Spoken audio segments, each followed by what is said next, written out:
এখন জনমনে যে প্রশ্নগুলো আসছে, যেই 3 জন র্যাবের কর্মকর্তা গ্রেফতার হয়েছেন তারা পৃথক পৃথক জবানবন্দিতে র্যাবের যে অতিরিক্ত মহাপরিচালক কর্নেল জিয়াউল আহসানের কথা বলেছেন। তো এইরকম 3টা রেসপন্সিবল র্যাবের লোক তারই বাহিনীর প্রধানের কথা বলছেন, তো উনাকেই তো স্বচ্ছতার স্বার্থে তো উনারই তো বলা উচিত যে আমাকে জিজ্ঞাসাবাদ করা উচিত, উনাকে জিজ্ঞাসাবাদের সম্মুখে আনতে হবে। একটা লোকের নাম তারই নিজস্ব বাহিনীতে থাকা অধস্তন 3 জন কর্মকর্তা বলছে, এবং সেটাও একটা এত বড় একটা ভয়াবহ হত্যাযোগ্য। সেখানে যদি কর্নেল জিয়াউল আহসানকে জিজ্ঞাসাবাদের আওতায় না আনা হয়, উনি দোষী আমি বলছি না, উনি নির্দোষ আমি বলছি না, কিন্তু উনার নাম এতভাবে এসছে, উনাকে যদি জিজ্ঞাসাবাদ না করা হয় তাহলে উনার শুধু ভাবমূর্তি না, এটা র্যাবের ভাবমূর্তি, সরকারের ভাবমূর্তি মারাত্মক সংকটের মুখে পড়বে। তো আর র্যাবের মহাপরিচালক যেসব কথা বলেছেন এগুলি মোটা দাগে ঠিক আছে, তবে উনাকে একটা জিনিস মনে রাখতে হবে, কোন প্রতিষ্ঠানের ভাবমূর্তি বাইরের লোক ক্ষুণ্ণ করতে পারে না, ওই প্রতিষ্ঠানের লোকরাই ক্ষুণ্ণ করে। এবং একটা প্রতিষ্ঠান এবং প্রতিষ্ঠানের সদস্য এটা একদম মানে সবসময় সেপারেবল এরকম না। আপনি 2000 পত্রিকার, আপনি এখন সাপ্তাহিক পত্রিকার এডিটর, এখন আপনি যদি অন্যায় করেন তো সাপ্তাহিক পত্রিকার যে মালিক পক্ষ আছে তারা বলবে না সম্পাদক অন্যায় করেছে, সাপ্তাহিক পত্রিকা তো অন্যায় করেন, এটা হয় নাকি? দুইটা ইনসেপারেবল। এবং যেখানে অতিরিক্ত মহাপরিচালকের মতো এত গুরুত্বপূর্ণ পদে থাকা একজন ব্যক্তির বিরুদ্ধে অভিযোগ আসে, সেখানে অবশ্যই এই অভিযোগের পূর্ণাঙ্গ তদন্ত হওয়া উচিত। উনার নিজের স্বার্থও তো জড়িত। আজকে উনার সম্পর্কে মানুষের যে মনে সাসপিশন তৈরি হয়েছে যে কিলিংগুলোর পিছনে দিয়ে বাহিনী সম্পর্কে, এক্স্যাক্টলি উনার এই কিলিংগুলোর পিছনে উনার কোনো ভূমিকা ছিল নাকি, উনার নিজেরও তো নামটাকে ক্লিয়ার করার জন্য হলো। সময় থাকলে আবারও আসবে প্রসঙ্গ নিয়ে আমি একটু যোগ করছি, সেটা হলো একটি দুঃখজনক ঘটনা, কেউই কিন্তু আইনের ঊর্ধ্বে নয়। নারায়ণগঞ্জে যে ভয়ঙ্কর ঘটনাটি ঘটেছিল, 7 জন মানুষকে প্রকাশ্য দিবালোকে তুলে নিয়ে গেলে আইন প্রয়োগকারী সংস্থার লোকজন, সেই সময় যদি মিডিয়া সোচ্চার ভূমিকা পালন করতো, এরা কেউই আইনের আওতায় আসতেন না। এরা সব কজন মানুষ আইনের আওতায় আসতেন যখন মিডিয়া তার দায়িত্বপূর্ণ ভূমিকা পালন করেছিল। আপনি আদালতের একটা ভূমিকা আছে, আদালত পরবর্তী যুক্ত হলেন, মিডিয়ার অবস্থানের পরেই কিন্তু আদালত ভূমিকা রাখলো, তারপর সরকার মিডিয়া দেখেই আদালত ভূমিকা রাখলো এবং আটক করতে বাধ্য হলো একটার পর একটা, নাহলে কিন্তু এই বিচার হতো না। এরা এত প্রভাবশালী ছিল, এতই ক্ষমতাবান ছিল। দ্বিতীয়ত হলো, আপনি যদি দেখেন প্রথম থেকে একটা বিষয় আমি র্যাবের প্রশংসা করি, তাদের আটক করার ক্ষেত্রে দীর্ঘ সময় বাকি যারা অনেকে নাম আমরা জানতাম না সাধারণ, তারাও পরে আটক হলেন। যে কজন লোক জড়িত ছিলেন সব কজন সবাই আটক হলেন, এটা প্রশংসনীয় একটা বিষয়। কেউই জবাবদিহিতার বাইরে যেতে পারে না। রাষ্ট্রের আইন প্রয়োগকারী সংস্থা তারা যেই শক্তিশালী হন না, কেউই কিন্তু জবাবদিহিতার বাইরে নন। আমি যোগ করছি এখানে, এর আগে কিন্তু প্রথম আলোতে একটা রিপোর্ট ছাপা হয়েছিল, সেখানে একটি আমি আসামিদের সাথে একমত, এবং এখানে স্পষ্ট অবস্থান র্যাবের আরো পরিষ্কার করতে হবে কে জড়িত কে জড়িত নয়। জিয়াউল হাসানের যে প্রসঙ্গটি উঠে আসলো, এর আগে যে ভিডিও বা ফুটেজ গুলো ছিল বা অডিও রেকর্ড গুলো ছিল, সেখানে প্রথম আলোতেই আরেকটি রিপোর্ট ছাপা হয়েছিল। তখন বলা হয়েছিল, তারা এক পর্যায়ে তারা বললো, স্যার আপনি যদি আমাদের সেভ না করেন আপনাকেও কিন্তু আমরা ফাঁসাবো। এই একটা বক্তব্য সেই সময় তদন্ত রিপোর্টের প্রথম আলোতে আমি পড়েছিলাম, ওটা একটা বিষয় ছিল। আমি বক্তব্য তারপরে যখন 164 উঠে আসে, তখন অবশ্যই এটাকে র্যাবকে তাদের অবস্থান স্বচ্ছ এবং পরিষ্কার করতে হবে, না অনেকগুলো প্রশ্ন থাকবে, প্রশ্ন থাকার দরকার নেই। আজকে আমি ধন্যবাদ দিব র্যাবের ডিজি, তার একটা অবস্থান ব্যাখ্যা করার চেষ্টা করলেন। তাদেরকে আরেকটু পরিষ্কার করতে হবে তাদের অবস্থানটুকু। তারা যদি আরেকটু পরিষ্কার করতে পারেন, ব্যাখ্যাগুলো তুলে আনতে পারেন মানুষের সামনে, ঘটনাটা আসলে কি ছিল, কিভাবে ঘটেছিল। একটা বাহিনীর সমস্ত 2-4 জন মানুষের দায়ভার কেউ নিতে পারে না।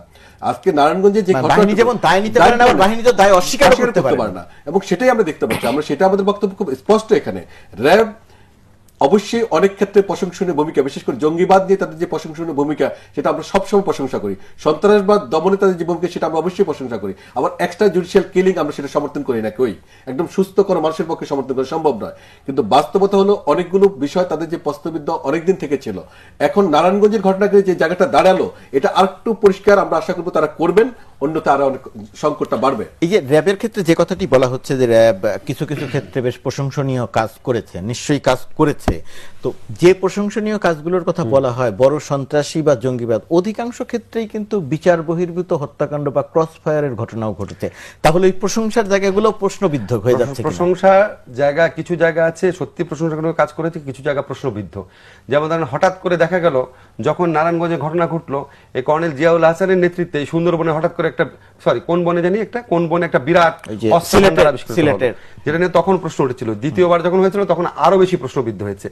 এগুলি কি জনগণের দৃষ্টি অন্যদিকে সরানোর জন্য, কৃত্রিম ক্রেডিট নেওয়ার জন্য, এটা নিয়ে জনগণের প্রশ্ন আছে।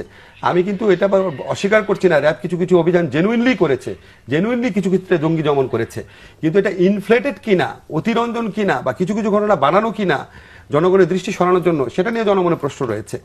ভারতের পররাষ্ট্রমন্ত্রী বা সচিব যেদিন আসছেন সেদিনই অস্ত্র উদ্ধার হচ্ছে, সেদিনই অস্ত্র উদ্ধার হচ্ছে, এগুলো নিয়ে প্রশ্ন তৈরি হয়েছে। এবং এইগুলি তো ওনাদের বোঝা উচিত। বাংলাদেশে ওনাদের বুদ্ধি আছে, বাংলাদেশে অন্য অনেক মানুষের তো বুদ্ধি আছে। ভারতের সুষমা স্বরাজ আসবে বা ভারতের প্রতিরক্ষা সচিব আসবে, ঠিক তখনই এত বড় করে হঠাৎ অস্ত্র উদ্ধার হয়, আশেপাশে কোনো লোক টেরই পায় না। এগুলি তো খুব বিশ্বাসযোগ্য না। এগুলি আপনাদের ভয়ে হয়তো অনেকে অনেক কিছু বলে না, কিন্তু এগুলো হাসে মানুষ। তো যদি মানুষ ভালো কাজ করে, দেখেন র্যাব প্রতিষ্ঠান হিসাবে প্রথম থেকে শেষ পর্যন্ত দুইটা জিনিস করেছে।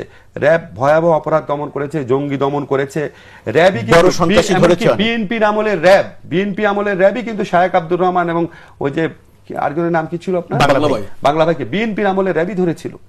এবং র্যাব মাদক চোরাচালানকারীদের বিরুদ্ধে এদের বিরুদ্ধে বিরাট ভূমিকা রেখেছে। বা সাধারণ জনমানুষের পারসেপশনে যে র্যাবের কাছে গেলে আমি বিচার পাবো, র্যাব আমাকে, যদি পলিটিক্স ইনভলভ না থাকে, না সাধারণ মানুষের ধারণা না থাকলে কিন্তু পলিটিক্যাল অংশটুকু বাদ দিলে র্যাব কিন্তু আবার প্রথম থেকেই র্যাবের বিরুদ্ধে এই অভিযোগও ছিল, র্যাব কিছু কিছু জনপ্রিয় এক্সট্রা জুডিশিয়াল কিলিং করে ওটার বৈধতাটা নেয়, নিয়ে তারা রাজনৈতিক প্রতিপক্ষকে হত্যা করে সরকারের নির্দেশে। সমালোচনা হয়েছে যেসব জায়গায়। এই সরকারের আমাদের আরেকটা এলিমেন্ট যুক্ত হয়েছে, যে কারণে মানুষ র্যাবের প্রতি এত বিতশ্রদ্ধ হয়েছে। এটা র্যাবের কর্মকর্তাদের বুঝতে হবে যে র্যাব এখন আর শুধু সরকারের ইচ্ছা হত্যা করে ওইটা না, র্যাব এখন ভাড়াটে খুনি হিসাবে লোকের কাছ থেকে টাকা খেয়ে অন্য লোককে খুন করে। এইরকম ঘটনা এবং আমরা যখন গুমের শিকার ব্যক্তিদের মুখে বর্ণনা শুনি, র্যাবের লোকদের দুর্নীতির কথা শুনি, তখন আমরা শুধু র্যাবের কাছে আশা করব, আপনারা আপনাদের প্রতিষ্ঠানের মর্যাদা পুনরুদ্ধার করার ক্ষমতা আপনাদের আছে, সেটা আপনারা প্রয়োগ করেন। আপনারা আমাদেরকে ভয় দেখায় বা মিথ্যা দাবি করে করেন না, সত্যিকার কাজ করে করেন। আমি এখনো মনে করি সাধারণ মানুষের কাছে র্যাব অনেক জনপ্রিয় একটি প্রতিষ্ঠান, একদম ব্যবসায়ী সমাজের কাছে র্যাব জনপ্রিয় প্রতিষ্ঠান। ব্যবসায়ীরা মনে করেন র্যাব যদি আজকে না থাকে কালকে সে ব্যবসা করতে পারবেন না। সাধারণ মানুষ মনে করে যে আমি যদি র্যাব আজকে না থাকে কালকে আমি ঘর থেকে বের হতে গেলে সংকটে পড়বো। এটা একটা পারসেপশন কিন্তু কাজ করছে। র্যাবের সবচেয়ে প্রস্তাবিত যে জায়গাগুলো ছিল, আমি কিন্তু অনেক ক্ষেত্রে দ্বিমত করছি না সেখানে, কিন্তু ভালো যে কাজগুলো ছিল, আমি যে এখনো বলবো যে জঙ্গিবাদ দমনে শায়েক আব্দুর রহমান থেকে শুরু করে বাংলা ভাই থেকে শুরু করে সর্বশেষ এই সরকারের আমলেও কিন্তু হরকাতুল জিহাদের অনেক নেতা কিংবা এখনো অনেক জঙ্গিবাদ যারা আছে তাদেরকে আটকের ক্ষেত্রে র্যাবের সাহসী এবং বলিষ্ঠ ভূমিকা প্রশংসিত। একই সঙ্গে অনেক বড় সন্ত্রাসী যাদেরকে তারা সমাজের একটা অন্যরকম একটা আবহাওয়া তৈরি করে এমন কোনো অপকর্ম নেই তারা করতো না, সেই অপরাধীদের গ্রেপ্তারের ক্ষেত্রে র্যাবের সাহসী ভূমিকা এখানেও প্রশংসিত। র্যাবের যে জায়গাগুলো প্রশ্নবিদ্ধ, আমি এখনো বলছি সে জায়গাগুলো থেকে তাকে বেরিয়ে আসতে হবে। সে জায়গাগুলো তারা যদি বেরিয়ে আসতে পারে, কিন্তু প্রশ্ন হচ্ছে যে বের হয়ে আসতে হবে, আপনি বলছেন অবশ্যই আসতে হবে, সে জায়গা আচরণের মধ্যে দিয়ে সেটা আমরা দেখছি কিনা না, সেটা আমার কাছে মনে হচ্ছে আসবে। তাদের মধ্যে কিছুটা পরিবর্তন দেখতে পাচ্ছি। গত কয়েক মাস যদি আপনি দেখেন অনেকটা পরিবর্তন লক্ষ্য করা যাচ্ছে। এবং আপনি গত কয়েক মাসে যদি এক্সট্রা জুডিশিয়াল কিলিং এ দেখেন, পুলিশ সবচেয়ে বেশি করেছে। এবং এটা কিন্তু বাস্তবতা। আপনি গত কয়েক মাসে পুলিশ বা ডিবির টিম যেটা হোক না, সারা বাংলাদেশ পুলিশ টোটাল পুলিশ বেশি করলো। তার মানে তাদের এই পরিবর্তনটুকু আমরা দেখতে পাই। আরো অনেকগুলো আইন প্রয়োগের ক্ষেত্রে আপনি দেখতে পান একটু পরিবর্তন। আমরা এই পরিবর্তনটা আশা করব। একটা মানুষ ভুল করবে, সংশোধনের সুযোগ থাকবে। আইন প্রয়োগ এবং কেউ যদি ভুল করে তাকে আইনের আওতায় আনতে হবে। একটা প্রতিষ্ঠান, এবং এই প্রতিষ্ঠানের মধ্যে কেউ যদি ভুল করে এবং আইন বহির্ভূত কর্মকাণ্ড করে, তারও জবাব দিতে থাকতে হবে। এবং সেটা কিন্তু তারা বলেন যে সেটা আছে, আমরা মনে করবো যে আরো বেশি সরকার স্বচ্ছতা দৃষ্টিভঙ্গি কাউন্টার ইন্টেলিজেন্স শক্তিশালী রাখতে হবে। কেউ যদি ওই প্রতিষ্ঠানে ভুল করে, অপকর্ম করে, তাদেরকে শনাক্ত করতে হবে। এবং সেই জায়গাটুকু যতদিন না তৈরি হবে, অপরাধ বাড়বে। আমরা প্রতিষ্ঠান থাকুক, প্রতিষ্ঠান আমরা বন্ধ বা প্রতিষ্ঠান খারাপ এগুলো দৃষ্টান্ত রাখা যাবে না। প্রতিষ্ঠানের মতো চলবে, জনগণের আস্থাটা ধরে রাখার জায়গাটা থেকে তাদের নিজাম এবং ডক্টর আসিম নজরুল, আপনাদের দুজনকে অনেক ধন্যবাদ অনুষ্ঠানে আসার জন্য, বিশ্লেষণ করার জন্য। র্যাব নিয়ে আমরা আলোচনা শেষ করলাম। কোনো সন্দেহ নাই, র্যাব গঠন হওয়া, পরবর্তীতে র্যাবের কিছু সাফল্য, সাধারণ জনমানুষের কাছে গ্রহণযোগ্যতা পাওয়া, একই সঙ্গে পরবর্তী সময়ে র্যাবকে নিয়ে অনেক সংবাদ প্রকাশিত হয়েছে, অনেক দৃশ্যমানভাবে অনেকগুলো বিষয় জানা গেছে, যেটা র্যাবের মতো একটি বাহিনীর ক্ষেত্রে কোনোভাবেই প্রত্যাশিত ছিল না। এখন যে জায়গাতে আছি আমরা, তর্ক বিতর্ক, যুক্তি পাল্টা যুক্তি, আত্মপক্ষ সমর্থনের কথা বলতে পারবো, র্যাবের পক্ষ থেকেও বলা হবে, কিন্তু যতক্ষণ পর্যন্ত দৃশ্যমানভাবে উদ্যোগগুলো সাধারণ জনমানুষের সামনে না আসবে, ততক্ষণ পর্যন্ত ভাবমূর্তিগত জায়গাতে র্যাবকে নিয়ে যে প্রশ্ন তৈরি হয়েছে, সেই প্রশ্ন শুধু থেকে যাবে না, এই প্রশ্নগুলো ক্রমান্বয়ে বাড়বে। আমরা প্রত্যাশা করি না যে কোনোভাবেই এই প্রশ্নগুলো বৃদ্ধি পাক।